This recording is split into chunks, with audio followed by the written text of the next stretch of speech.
This presentation talks about managing potassium while on hemodialysis. First, what is potassium? Potassium is a mineral found in many different foods. Potassium is important for helping your heart, muscles, and nerves work properly. So why should you care about your potassium levels? Normally, when you eat too much potassium, your kidneys will get rid of it for you in your urine. When your kidneys are not healthy, they cannot get rid of enough potassium, and it builds up in your blood. Too much potassium is dangerous and can cause irregular heartbeats and muscle weakness. If your potassium is extremely high, it can cause your heart to stop. Does dialysis get rid of the potassium for you? Dialysis will get rid of some potassium in your body, but it does not remove the same amount as healthy kidneys would. Potassium also builds up between dialysis sessions. This is why it is important to eat low potassium foods. So how do you know if there is potassium in your food? Potassium must now be listed on the nutrition labels of all foods.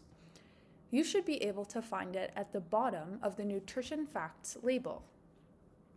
As a general guide, look for foods with less than 200 milligrams of potassium per serving, or 5% or less of the daily value. The daily value is a percentage on the right side of each nutrient. The nutrition facts label on the screen has 450 milligrams of potassium, or 13% of the daily value per serving. This means it is a high potassium food and should be limited. Some foods may still use the old nutrition facts label, which does not have potassium on the list. If you cannot see it on the nutrition facts label, read the ingredients list.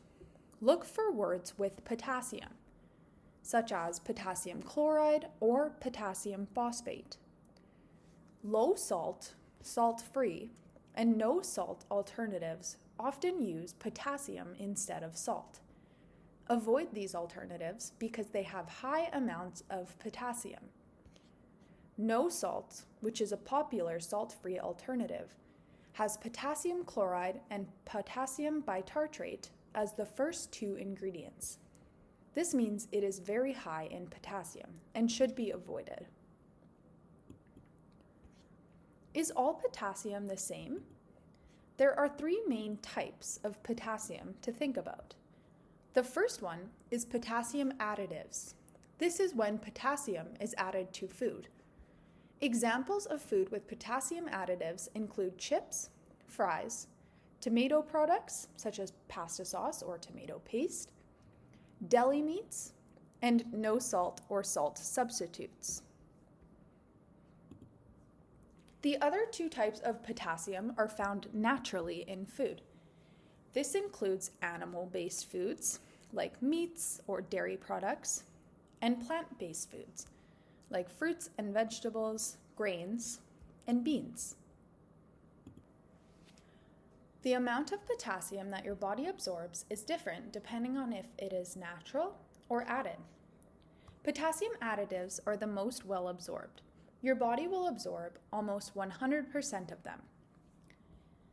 Your body absorbs the natural potassium from animal-based foods more easily than potassium from plant-based foods. This means that you will absorb more of the potassium from milk or beef than you would from a tomato or rice. What does this mean for your diet? Remember that potassium additives are the most well absorbed. So, it is important to focus on reducing potassium additives in your diet. Potassium additives are found the most in processed foods and low salt or low sodium products.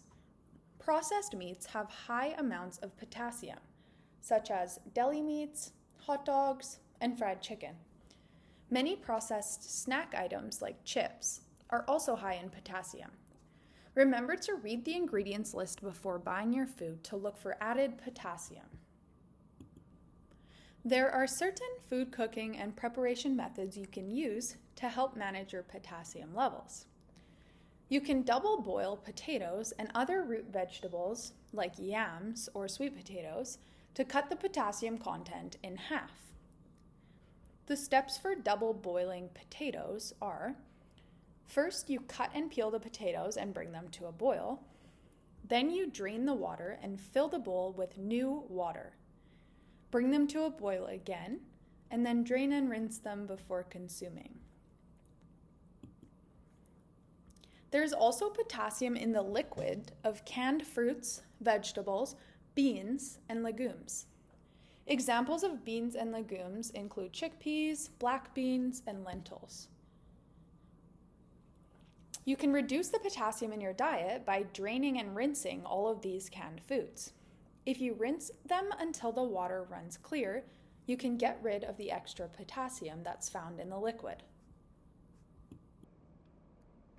Another important thing you can do to manage your potassium levels is attend all dialysis sessions and stay for the entire length.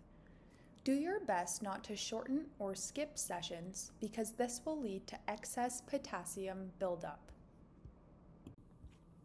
If you are unsure of anything or have any questions, talk to your dialysis team. They can clarify or answer any questions you may have about hemodialysis and your care.